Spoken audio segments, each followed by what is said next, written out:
بسم اللہ الرحمن الرحیم۔ غزوہ بنی نذیر اور غزوہ بنی مستلق۔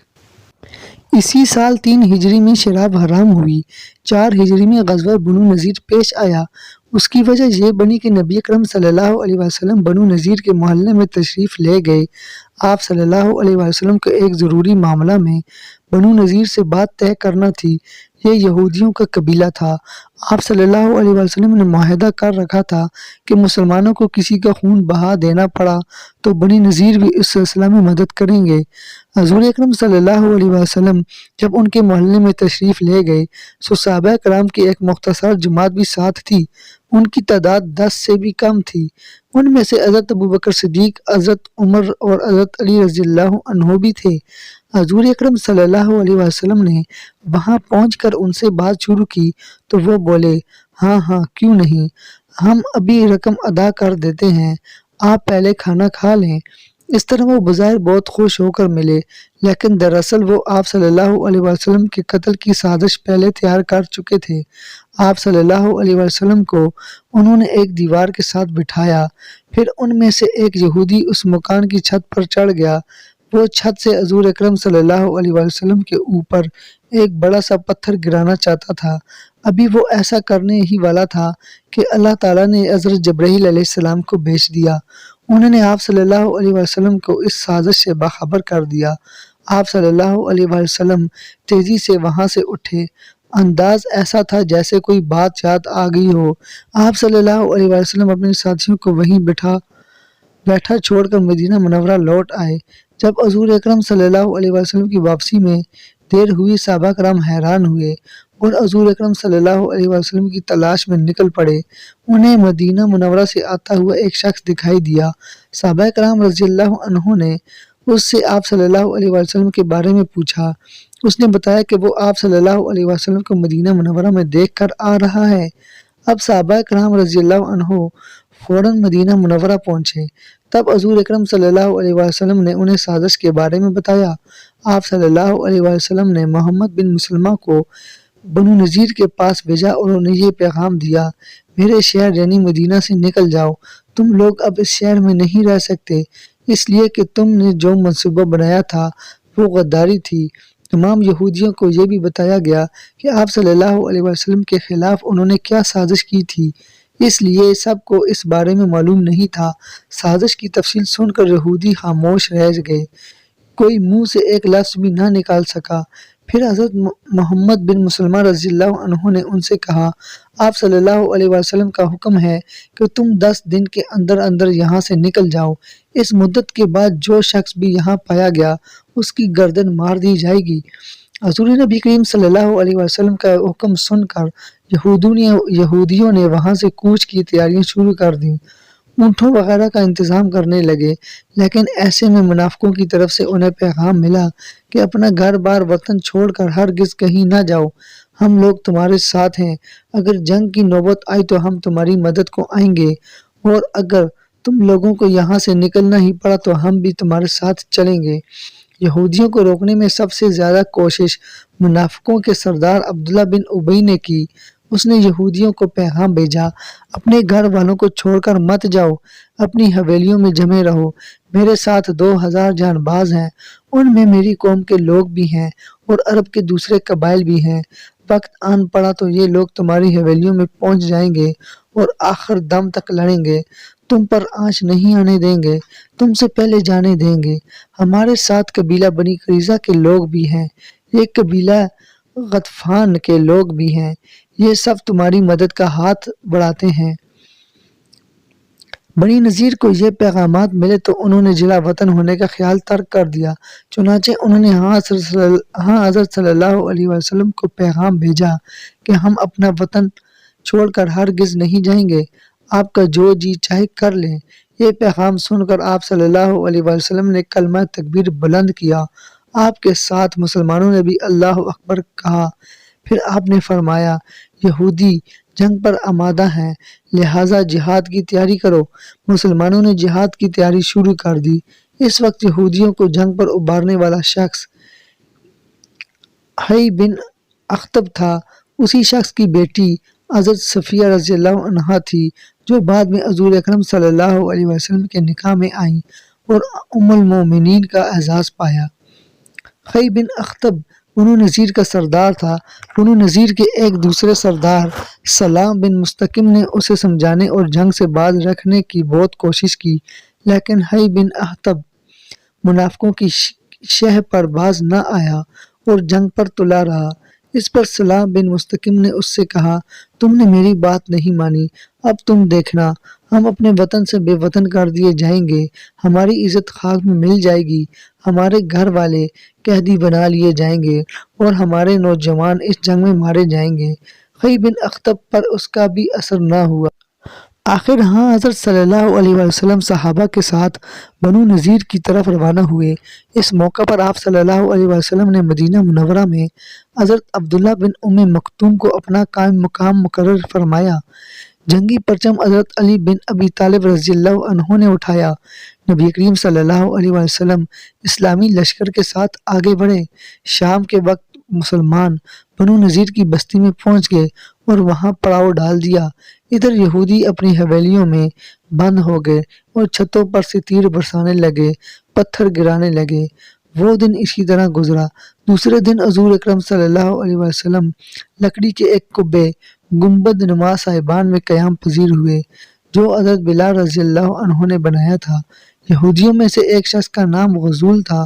وہ زبردست تیر انداز تھا، اس کا پھینکا ہوا تیر دور تک جاتا تھا۔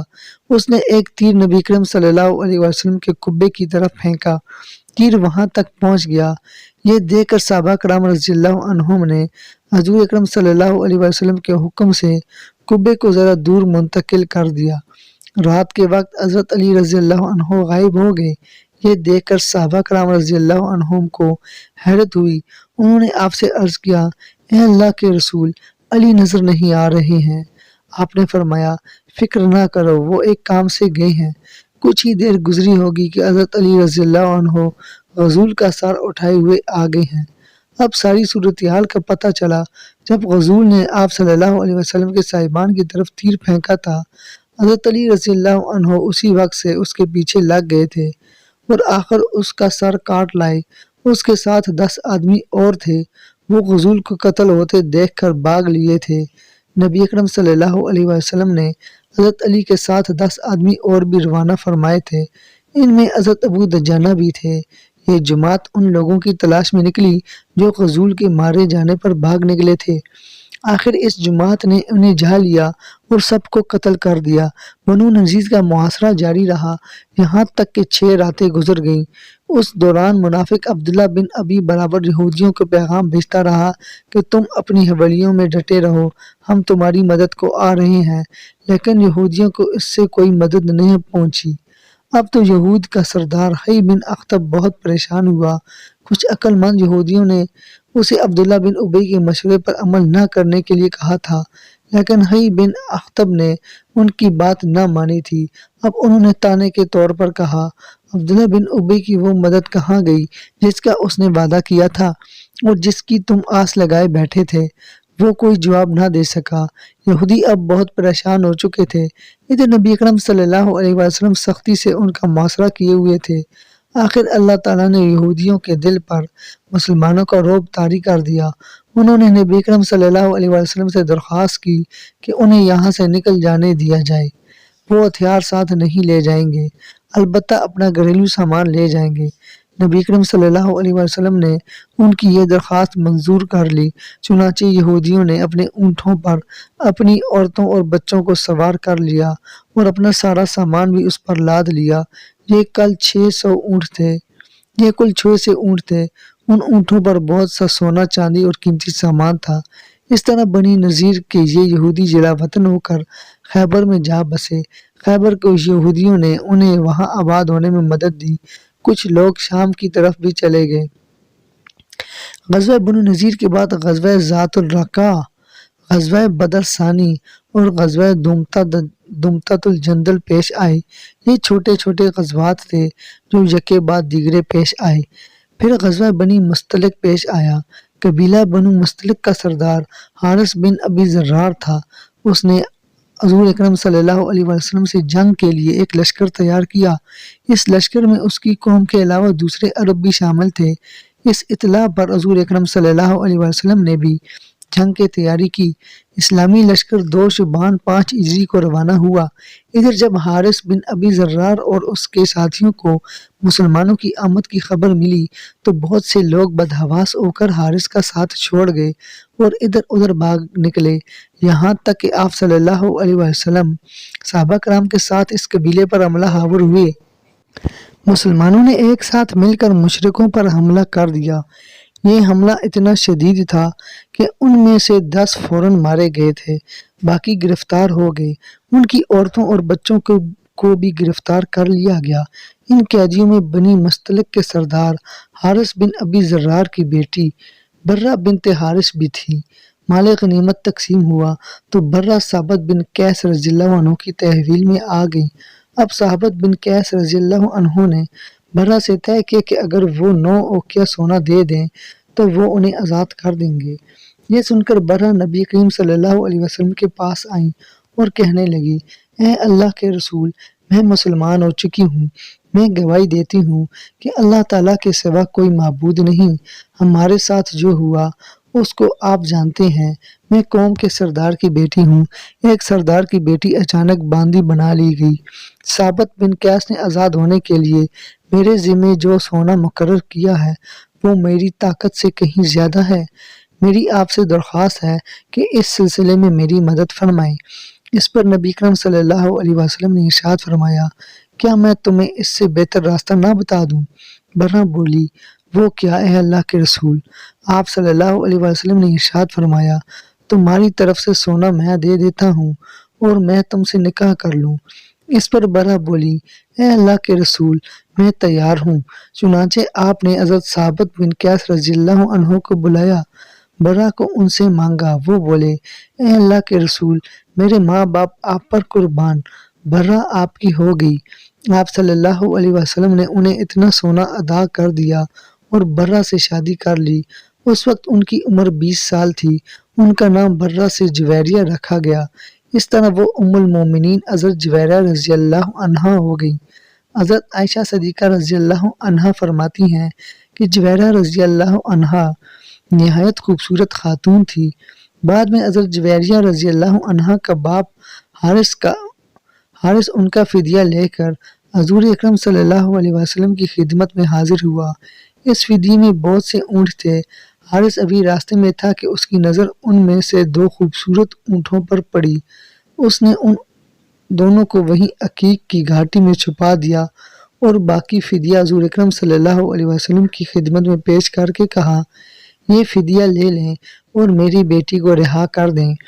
اس کی بات سن کر آپ صلی اللہ علیہ وسلم نے ارشاد فرمایا، اور وہ 2 اونٹ کیا ہوئے جنہیں تم عقیق کی گھاٹی میں چھپا آئے ہو؟ حارث بن ابی ذرار یہ سنتے ہی پکار اٹھا، میں گواہی دیتا ہوں کہ آپ اللہ کے رسول ہیں۔ اس بات کا علم میرے اور اللہ کے سوا کسی کو نہیں۔ اس سے ثابت ہوا آپ واقعی اللہ کے رسول ہیں۔ اس طرح وہ مسلمان ہو گئے۔ حضرت جویریہ رضی اللہ عنہا کے بھائی عبداللہ بن حارث بھی مسلمان ہو گئے۔ اس کے بعد بنی مستلق کے تمام قیدیوں کو رہا کر دیا گیا۔ کچھ سے فدیہ لیا گیا، کچھ بغیر فدیے کے چھوڑ دیے گئے۔ حضرت جویریہ رضی اللہ عنہا فرماتی ہیں، بنی مستلق پر رسول اللہ صلی اللہ علیہ وسلم کی چڑھائی سے 3 دن پہلے میں نے خواب دیکھا کہ مدینہ منورہ سے چاند طلوع ہوا اور چلتے چلتے میری گود میں آ رہا ہے۔ پھر جب ہم قیدی بنا لیے گئے تو میں نے خواب کے پورا ہونے کی آرزو کی۔ جب آپ صلی اللہ علیہ وسلم نے مجھ سے نکاح فرما لیا تو مجھے اس خواب کی تعبیر معلوم ہوگی۔ دوستو یہاں پر ہماری ویڈیو مکمل ہو جاتی ہے۔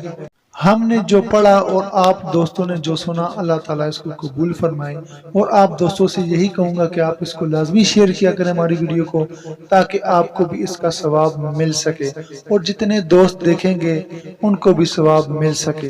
اور جتنے بھی دوست ہمارے ساتھ منسلک ہو رہے ہیں، اگر وہ یوٹیوب پر ہمارے اس ویڈیو کو دیکھ رہے ہیں تو ہمارے چینل کو سبسکرائب کریں، ساتھ ہی بیل آئیکن کو دبائیں اور آل نوٹیفیکیشن پر کلک کریں۔ اگر فیس بک پیج پر دیکھ رہے ہیں تو اس فیس بک پیج کو فالو کریں اور وہاں سے اپنے دوستوں کے ساتھ شیئر کیا کریں تاکہ آپ کو اس کا مکمل پورا ثواب مل سکے۔ تو انشاءاللہ ملیں گے اگلی ویڈیو میں، تو آپ انتظار کیجیے۔ اپنا خیال رکھیے گا اور آپ سے اجازت چاہتے ہیں۔ اللہ حافظ۔ اللہم صلی علی محمد عبدک ورسولک وصلی علی المؤمنین والمؤمنات والمسلمین والمسلمات۔